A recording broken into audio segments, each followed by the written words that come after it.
50তম BCS এ একটা চমৎকার প্রশ্ন এসেছে, সেটি সমাধান করব। সুপ্রিয় শিক্ষার্থীরা, দেখুন তো একটি ছবিতে একজন ব্রাহ্মণ কি চমৎকারভাবে তাকিয়ে আছে, ঠিক না? আমরা এখান থেকে একটা 50তম BCS এ একটা চমৎকার প্রশ্ন এসেছে, সেটি সমাধান করব। এই দেখুন তো, এই ব্রাহ্মণের এই যে মাথার যে চাঁদিটা আছে, চাঁদিতে একগুচ্ছ চুল রয়েছে। এই একগুচ্ছ চুলকে বলা হয় চৈতন। চৈতন।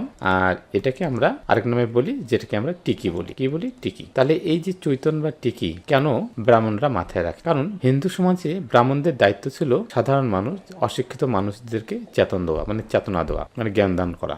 এই কারণে তারা এই টিকিটা ওরা ব্যবহার করত। কিসের কারণে? কারণ ওরা মনে করত যে মাথার শীষে চেতনা অবস্থান করে। মাথার শীষ কি অবস্থান করে? চেতনা অবস্থান করে। এই কারণে টিকি রাখা হয়। তো যাই হোক, আমাদের এখান থেকে একটা বিশেষ প্রশ্ন আসে। প্রশ্নটি দেখুন কিভাবে প্রশ্ন আসছে। রস্বইকার এর মাত্রার উপর অংশের নাম কি? এই যে রস্বইকার, এটা লিখলাম। এটার পরে এটা তো হয়ে গেল, কিন্তু এর সাথে যদি আমরা এই যে অংশটা দেই, এই অংশটার নাম হচ্ছে টিকি। টিকি অথবা কি? চৈতন। চৈতন। দেখুন, এখন প্রশ্ন হচ্ছে এটাকে আমরা কেন চৈতন বলতেছি? ঠিক একইভাবে দেখুন, এই যে এই বর্ণটা হয়ের সাথে আমরা যদি এর উপর, এই যে মাথার উপর যদি আমরা এইভাবে দিই, তাহলে কি টিকির মতোই কিন্তু দেখাচ্ছে। এই কারণে রস্বই এর মাত্রার উপরের অংশের নাম কি হবে? চৈতন। এবার আরো পূর্ণাঙ্গ ভাগে ব্যাখ্যা দিচ্ছি আমরা। দেখুন, এরকম আরো অনেকগুলো বর্ণ রয়েছে। দেখুন, রস্বই, দীর্ঘই, রস্য, দীর্ঘ, ওই, ও।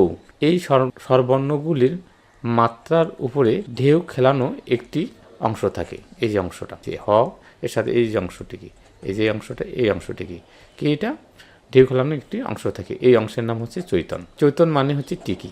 চৈতন মানে কি? টিকি। বামুনদের মাথার চাঁদিতে, মাথার চাঁদিতে যেমন এক গোছা লম্বা চুল থাকে। এখন আমরা সম্পর্কটা দেখি যে চৈতনের সাথে এই সর্বর্ণের যে রস্বইকার, এই যে রস্বইকারের এই চৈতনের সাথে আমাদের ব্রাহ্মণদের যে মাথার চৈতনের কি সম্পর্ক রয়েছে। আমরা এর আগেই জেনে ফেলছি যে মাথার শীষে চেতনা অবস্থান করে। তার মানে এই মাথার যে চৈতনটা, এই মাথার যে চৈতনটা রয়েছে, এই চৈতনটা চেতনার তত্ত্বের প্রতীক। চেতনার তত্ত্বের প্রতীক হিসেবে ব্রাহ্মণরা এটা ব্যবহার করে। একইভাবে রস্বইকারের এই অংশটাকে আমরা চৈতন বলতেছি কেন? কারণ ধ্বনির চেতনা দেওয়ার জন্য। এখন এটা অনেকে বুঝবে না ধ্বনির চেতনার বিষয়টা কি। ধরেন ক, এই বর্ণটা আমরা উচ্চারণ করতে পারি না, আমরা কিন্তু স্বরবর্ণ উচ্চারণ করি। এখানে ক যোগ অ, ক যোগ অ, ক। একইভাবে আমরা যদি হস চিহ্ন দিই, তার মানে এর কোনো উচ্চারণে আসে না। তার মানে এর উচ্চারণ আসতে গেলে আমাদের একটা স্বরবর্ণ লাগতে। তাহলে দেখুন, করশিকার কি, এর উচ্চারণটা তাহলে হয়ে যাচ্ছে ক যোগ রস্বই কি। তার মানে যে ক বর্ণটা তো কি, আমরা যদি ক বর্ণটা এইভাবে ধরতাম, তাহলে এর উচ্চারণে আসতো না। তার মানে এর মধ্যে চেতনা বা প্রাণ সঞ্চারের জন্য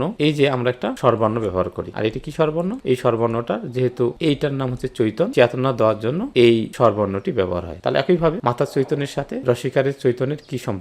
অবশ্যই বুঝতে পারছেন, দুইটাই হচ্ছে চেতনা তত্ত্বের প্রতীক। একটা ধ্বনির চেতনা দেয়, আর একটা মানুষ, সাধারণ মানুষ, অশিক্ষিত মানুষ, মূর্খ মানুষদের চেতনা দেওয়ার জন্য ব্রাহ্মণরা এই টিকি বা চৈতন ব্যবহার করত। তাহলে উভয় ক্ষেত্রে চৈতন শব্দটি চেতনার প্রতীক হিসাবে ব্যবহৃত হওয়ার ভাবগত মিল লক্ষ্য করা যায়। তাহলে ব্যঞ্জন বর্ণের মধ্যে এই রস্বইকার চেতনা দান করতেছে, আর ব্রাহ্মণরা সাধারণ মানুষের চেতনা বা জ্ঞান দান করার জন্য এই টিকিটা ব্যবহার করে। আশা করি এই আলোচনাটি বুঝতে পেরেছেন।